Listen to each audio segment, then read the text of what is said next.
सच्चिदानंद रूपाय विश्वोत्पत्त्यादि Hathaway तापत्रय विनाशाय श्री कृष्णाय वयम नमः। श्री सूत जी महाराज कहते हैं कि ऋषिवरों, महाराज परीक्षित गंगा जी के किनारे जाकर के विराजमान हो गए। गंगा जी किनारे जाकर के महाराज परीक्षित बैठे हुए हैं। महाराज परीक्षित ने जैसे ही गंगा तट पर अनशन व्रत धारण किया, सभी जगह सूचना फैल गई कि चक्रवर्ती सम्राट महाराज परीक्षित मुक्ति के लिए गंगा जी किनारे बैठे हैं। बड़े बड़े ऋषि मुनि सभी गंगा तट पर एकत्र हो गए। सभी ने राजा को बैठे हुए देखा। राजा ने सिर झुकाकर के सभी को प्रणाम किया, आद्य पाद से उन सभी का पूजन किया। तत्पश्चात हाथ जोड़ करके अपना अभिष्ट निवेदन किया। राजा ने कहा, हे मुनिवृंद, आज मैं धन्य हो गया हूं, आप लोगों ने मुझ पर कृपा करी है। समीक मुनि के श्राप मेरे लिए वरदान साबित हो गया है। आप लोगों की पुण्य सन्निधि में गंगा जी की गोद में मैं विराजमान हूं। अब तक्षक आकर के मुझे डस भी ले तो इसकी मुझे चिंता नहीं है। आप सभी ने मेरे ऊपर बड़ी कृपा करी, जो सभी अंतिम समय पर मुझे संतों के दर्शन हो रहे हैं। उसी समय राजा के ऐसे कहने पर आकाश में दुंदुभियां बजने लगी, फूलों की वर्षा होने लगी। राजा बड़े ही प्रसन्न हुए। विनीत भाव से सभी को प्रणाम करके प्रार्थना कर रहे हैं कि भगवान कृपा करके मेरी मुक्ति का साधन बताएं कि मेरी मुक्ति किस प्रकार से होगी। अब कोई मुनि यज्ञ कहता है, कोई जप कहता है, कोई तप कहता है, कोई दान कहता है। सभी में आपस में विवाद चलने लगा, परंतु कोई भी सही रास्ता नहीं बता पा रहा है। इधर सुखदेव जी महाराज भगवान श्री कृष्ण के ध्यान में वन में बैठे हुए थे। आकाशवाणी हुई कि हे पुत्र उठो, जाकर के मेरे दूसरे पुत्र का उद्धार करो। अब समय आ चुका है जिसके लिए तुम्हारा अवतीर्ण हुआ है। सुखदेव जी महाराज दिगंबर वेश धारण किए हुए 16 वर्ष की अवस्था के, जिनका दिव्य तेज है, जिन्हें बड़े बड़े ऋषि मुनि पहचान पाते हैं, नहीं तो साधारण लोग उन्हें पागल समझते हैं। ऐसी सुखदेव जी महाराज का गंगा जी के किनारे आगमन हुआ। सुखदेव जी की दृष्टि हमेशा अपनी नासिका के अग्रभाग पर रहती थी। संसार में सभी प्राणियों को केवल परमात्मा श्री कृष्ण की दृष्टि में देखते थे। हर व्यक्ति में, हर जीवात्मा में अपने श्री कृष्ण को देखते हैं। ऐसे सुखदेव जी महाराज हैं। जैसे सुखदेव जी महाराज आए, सभी ने खड़े होकर के प्रणाम किया। सभी ऋषि मुनि, करोड़ों ऋषि मुनि बैठे हैं, सभी खड़े हो गए हैं। व्यास जी भी स्वयं खड़े हो गए। राजा परीक्षित ने एक सिंहासन लगा रखा था कि जो मेरा उद्धार कर सके सिंहासन पर विराजमान हो। सुखदेव जी आते ही उस सिंहासन पर विराजमान हो गए। सुखदेव जी का राजा ने पूजन किया, कहा भगवान आज मेरा कुल पवित्र हो गया, मुझे आपका दर्शन प्राप्त हुआ। मालूम पड़ता है भगवान श्री कृष्ण ने कृपा करके आपको यहाँ भेजा है, अन्यथा आपका दर्शन बड़ा ही दुर्लभ है। अट पृच्छामि संसिद्धि योगिनां परमं गुरुं पुरुष्य यत् कार्यः मीयमानस्य सर्वतः। हे मुनियों, आप योगियों के भी गुरु, कृपा करके मीयमान पुरुषों को क्या करना चाहिए, जो अंतिम समय में प्राणी की मुक्ति कैसे हो सकती है, उसी क्या करना है, क्या स्मरण करना है, क्या नहीं करना है। राजा के सभी वचनों को सुनकर के सुखदेव जी महाराज मधुर वाणी में बोले, एवं मां वासता प्रेषता साराज्ञा सुलक्षणा गिरः ग्रंथवासत धर्मज्ञो भगवान भद्रायणी। हे राजन, तुम्हारा प्रश्न बड़ा ही श्रेष्ठ है कि प्राणियों को क्या करना चाहिए। बड़े बड़े ऋषि मुनियों को भी ऐसा ज्ञान नहीं होता। इस संसार में इन प्रश्नों का उत्तर सुनने से तुम्हारा तो कल्याण होगा ही, तुम्हारी साथ में संसार का भी कल्याण होगा। हे राजन, यद्यपि संसार में सुनने योग शास्त्र अनेक हैं, किंतु उनसे विशेष लाभ संभव नहीं। मनुष्यों की आयु बहुत कम है, अल्पायु है।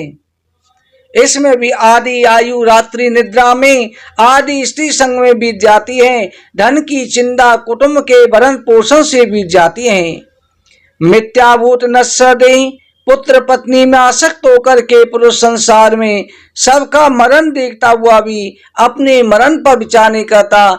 लोग शमशान जाते हैं, सभी कहते हैं राम नाम सत्य है, बड़ी बड़ी बातें कहते हैं, थोड़ी देर के लिए शमशान में ज्ञान वैराग्य उत्पन्न होता है, पर जैसे ही घर आ जाते हैं, घर आते ही सब कुछ भूल जाते हैं। दूसरे को परिवारजनों को मरते हुए देखते हैं, पर ये सोचते हैं कि हम अभी नहीं मरेंगे, परंतु ये नहीं जानते कि मृत्यु सत्य है, न जाने किस समय पर मृत्यु का आगमन हो जाए। इसलिए हमेशा मृत्यु से बचने का उपाय करना चाहिए। हे राजन, श्रीमद् भागवत का अध्ययन मैंने अपने पिताजी से किया था, उसी श्रीमद् भागवत को मैं तुम्हारे सामने वर्णन करूंगा। उसके सुनने से प्राणी की मुक्ति हो जाती है, और जो मृतक हैं उनके नाम से भी कराने से उनकी भी मुक्ति हो जाती है। कामी पुरुषों को तुरंत फल देने वाला, मुमुक्ष पुरुषों के लिए मोक्ष का साधन, योगी ज्ञानी पुरुषों के लिए मोक्ष फल भगवत नाम कीर्तन है। योग नाम निपम निर्णीतम हरे नामानुकीर्तनम। इसलिए राजन, तुम्हें जो भागवत कथा का श्रवण करना चाहिए। राजा परीक्षित कहते हैं, गुरुदेव मेरे पास तो 7 दिन हैं, 7 दिन में क्या मुक्ति हो सकती है? सुखदेव जी कहते हैं, राजन महाराज खट्वांग ने तो आधी घड़ी में मुक्ति प्राप्त कर ली, तुम पे तो 7 दिन बहुत हैं। जिस समय देवासुर संग्राम हुआ उस समय महाराज खट्वांग देवताओं की सहायता के लिए देवलोक में गए थे, असुरों को पराजित किया। जब देवताओं ने वरदान मांगने को कहा तब महाराज खट्वांग ने कहा कि मुझे बताओ मेरी आयु कितनी बची है। देवताओं ने गणना करके कहा, महाराज पृथ्वी लोक के हिसाब से आपकी 1 घड़ी आदि आयु बची है। महाराज खट्वांग ने कहा कि मुझे आप जो है आदि से भी आधी घड़ी आयु में समय में मेरे देश में पहुंचा दो, अयोध्या पहुंचा दो। देवताओं ने तुरंत ही उन्हें पहुंचा दिया।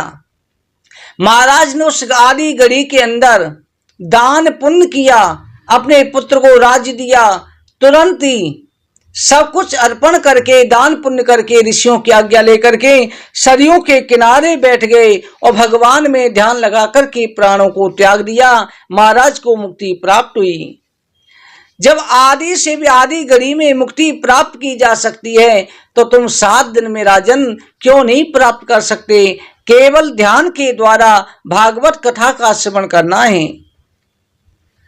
इसलिए परमात्मा का आपको ध्यान करना है, तुम सरलता से अपना परलोक बना सकते हो।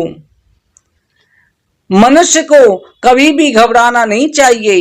देह स्त्री पुत्रों की ममता त्याग करके प्राणी को चौथेपन में पुण्य तीर्थ में चले जाना चाहिए। स्नान आदि से शुद्ध होकर के ओम शब्द का या गुरु मंत्र का उच्चारण करना चाहिए। धीरे धीरे विषयों से मन को हटा करके भगवान के स्वरूप में लगाना चाहिए। भगवान का स्वरूप बड़ा ही अनुपम है। पाताल में सस्य ही पाद मूलम पठन्ते पार्ष्णी प्रपेदे रसातलम मातलम बेशिष ज्योति गुल्पो तलातलम बे पुरुषस्य जंगे। विराट पुरुष का ध्यान करें, जिनके पाताल पाद मूल का गया है, एड़ी का पाद का अग्रभाग रसातल है, दोनों गुल्प महातल हैं, जंगा तलातल हैं, 2 जानु सुतल हैं, 2 अरु बितल हैं, अतल हैं, जगन महीतल है, नाभि नव स्थल है। विराट भगवान का वृक्ष स्तर स्वर्ग लोक है, बदन जन लोक है, ललाट तप लोक है, शिरोभाग सत्य लोक है, तेजो में इंद्रा देवता भुजाएं, दिशा कान है, शब्द श्रोतेंद्रिय हैं, अश्नि कुमार नासिका है, गंध घ्राणेन्द्रिय हैं, अग्नि भगवान का मुख है, भगवान की शरीर की नाड़ियां ही नदियां और समुद्र हैं, रोम वृक्ष हैं, श्वास वायु है, गति काल है, कर्म संसार है। भगवान के भुजा मुख से ब्राह्मण, क्षत्रिय बाहु, वैश्य अरु, शूद्र पैर कहे जाते हैं। सूर्य चंद्र ग्रह नक्षत्र तारा समुद्र द्वीप पर्वत पशु पक्षी कीट पतंग भगवान के सभी स्वरूप कहे जाते हैं। सभी वर्ण भगवान के अंग हैं, इसलिए सभी को भगवान की भक्ति करनी चाहिए। परंतु कुछ नास्तिक लोग आजकल देवी देवताओं का अपमान करते हैं, भगवान का अपमान करते हैं। आज तो वो कर रहे हैं, परंतु कर्मों की सजा इतनी भयंकर होती है, उन्हें नीच योनि में कुत्ते कीड़े मकोड़े की योनि प्राप्त होती है। इसलिए कभी भी अपने धर्म का, यहां तक कि किसी भी धर्म का अपमान नहीं करना चाहिए। सभी धर्म समान हैं, सभी भगवान के स्वरूप हैं। जैसे एक प्राणी के 4 पुत्र हों, तो चारों में अगर आप किसी को भी कष्ट देते हो तो पिता को क्रोध आ जाता है। एक व्यक्ति के किसी भी अंग पर कष्ट बाध किया जाए तो उसे क्रोध आएगा। इसी प्रकार से किसी भी धर्म पर या किसी भी शास्त्रों पर आघात किया जाए तो परमात्मा कभी प्रसन्न नहीं होते। इसलिए सभी को बराबर समझो।